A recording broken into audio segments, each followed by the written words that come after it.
زمانہ کہاں سے چلا گیا؟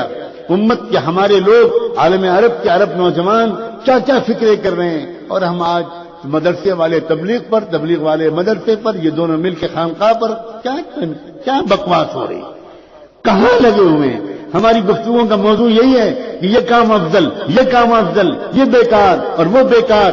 خدا پاک کی قسم، جتنی مرتبہ تم ان فضول باتوں پر بات کرو گے، اتنی مرتبہ تم اللہ سے زبان حال سے یہ کہتے ہو کہ اللہ ہمیں جنت نہیں چاہیے، ہمیں جہنم چاہیے۔ یہ باتیں کرنے کی ہیں، ایک ایک لمحہ قیمتی ہے، ایک ایک سیکنڈ قیمتی ہے۔ اپنی زبان کو ٹھیک سے بات کرو، استعمال کرو، یا کچھ کام کر سکتے ہو کرو، ورنہ خاموش تو رہو۔ کام کرنے والوں کے دل تو مت توڑو۔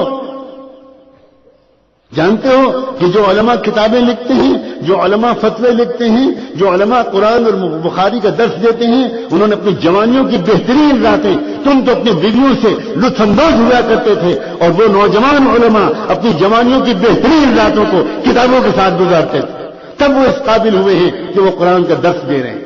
تم کو قرآن کا درس حقیر معلوم ہوتا ہے؟ جہالت کی انتہا ہے۔ ایک گشت کر لیا اور سمجھے کہ ہم دین کے ٹھیکیدار ہو گئے، بدترین درجے کی جہالت ہے۔ اس کا کوئی تعلق تبلیغ سے نہیں ہے۔ حضرت مولانا الیاس رحمۃ اللہ علیہ کے دامن اس سے پاک ہے، حضرت مولانا یوسف کا دامن اس سے بالکل پاک ہے۔ جانتے ہو حضرت مولانا الیاس کو؟ وہ تبلیغ کے ذمہ دار ہو، تمہیں پتہ ہے مولانا الیاس رحمۃ اللہ علیہ کون تھے؟ جس وقت مولانا الیاس رحمۃ اللہ علیہ سے کہا گیا کہ حضرت شیخ الہند کے گھر کی مستورات میں یہ کہلایا ہے کہ آپ بیان کر دیجئے، حضرت مولانا الیاس کھڑے ہو گئے، کہنے کہ الیاس کی یہ اوقات ہے کہ شیخ الہند کے گھر کی مستورات میں بیان کریں۔ اس کے بعد تھوڑی دیر روتے رہے اور پھر کہنے لگے اس گھر کا احسان ہے، میں اس گھر کا غلام ہوں، اس گھر کی عورتوں کے حکم کو ٹال نہیں سکتا۔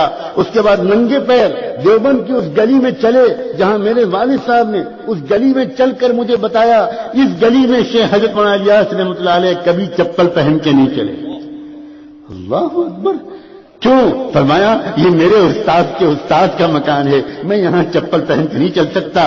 جب حضرت شیخ الہند کے یہاں پہنچے تو جانتے ہو وہاں کی عورتوں نے مونڈھا بچھا رکھا تھا، ایک کرسی بچھا رکھی تھی بیٹھنے کے لیے تاکہ حضرت اس پر تشریف رکھیں اور بیان فرمائیں، تو بجائے مونڈھے پر بیٹھنے کے ایک نوکر اور غلام بلکہ بھکاری کی طرح گھر کی چوکھٹ پر بیٹھ گئے۔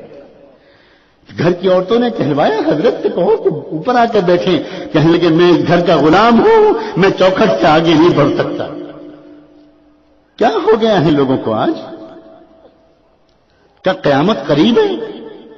کیا ہم نے اپنے دلوں پر مہر لگوانے کا فیصلہ کر لیا؟ کیا ہم کو یہ بات نہیں معلوم کہ حضرت مولانا الیاس رحمۃ اللہ علیہ 3 دن کے لیے جب جماعت میں نکلتے تھے، 3 دن کے لیے میوات جاتے تھے تو خود فرماتے تھے اگرچہ میرے ساتھ ذاکرین کی جماعت ہوتی ہے، میرے ساتھ صالحین کی جماعت ہوتی ہے، لیکن 3 دن لوگوں کے ساتھ اٹھنے بیٹھنے کی وجہ سے میرے دل میں گرد و غبار آ جاتا ہے۔ میں جب تک خانقاہ رائے پور میں جا کر ذکر نہیں کرتا، اس ماحول میں نہیں رہتا، تب تک میرا دل صاف نہیں ہوتا۔ اللہ اکبر! حضرت مولانا الیاس رحمۃ اللہ علیہ کا دل 3 دن نکلنے کے بعد اس کا محتاج سمجھے وہ کہ مجھے اللہ والوں کے بعد حضرت رائے پوری کے پاس جا کر ذکر کو کرنا پڑے گا، تب میرا دل صاف ہوگا۔ اور آج اللہ اکبر! ہم یہ سمجھتے ہیں ہمیں ضرورت نہیں اللہ والوں کے پاس جانے کی۔ کیا ہمارا دل حضرت مولانا الیاس کے دل سے زیادہ چمک گیا ہے؟ جنون کی بھی کوئی حد ہوتی ہے۔ اللہ کے بندو، ہونا تو یہ چاہیے کہ سب شعبے میں لگے ہوئے لوگ دوسرے شعبے والوں پر رشک کریں۔ ہونا تو یہ چاہیے کہ علم والے ذکر والوں سے کہیں آپ کتنے خوش نصیب ہیں، آپ کتنے خوش نصیب ہیں کہ آپ تو گھنٹوں اللہ کی یاد میں ڈوبتے ہیں، آپ کو اللہ سے رابطہ ہو جاتا ہے، آپ کی تو ہر دھڑکن سے اللہ اللہ کی آواز آتی ہے۔ ہم لوگ تو مسئلے مسائل پڑھانے میں لگے رہتے ہیں، کتابیں پڑھانے میں لگے رہتے ہیں، آپ ہمارے لیے دعا کر دیں۔ اس کے جواب میں ذکر والوں کو علم والوں سے کہنا چاہیے، یہ علم والوں سے کہنا چاہیے کہ کیسی بات کر رہے ہیں آپ تو امت کے اور قرآن اور رسول کے درمیان ترجمان ہیں، آپ کو اللہ نے چنا ہے حضور کی مرضی کو عوام تک پہنچانے کے لیے، طلبہ تک پہنچانے کے لیے۔ آپ قال اللہ و قال رسول کے ترجمان ہیں، آپ بڑے محسن ہیں، آپ نائب رسول ہیں، ہمیں آپ پر رشک آتا ہے۔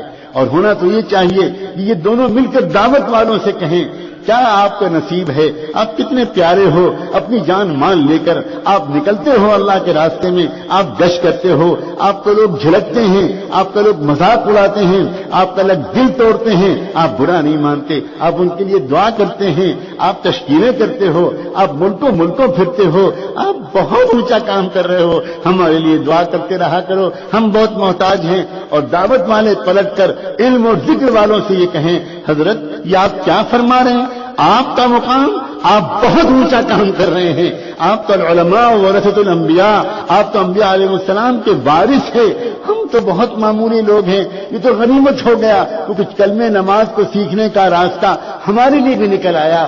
کاش کہ دین کے مختلف شعبوں میں لگے ہوئے لوگ اپنے کو چھوٹا اور دوسرے کو بڑا سمجھ رہے ہوتے تو پھر اللہ کی نگاہ میں سب بڑے ہو جاتے۔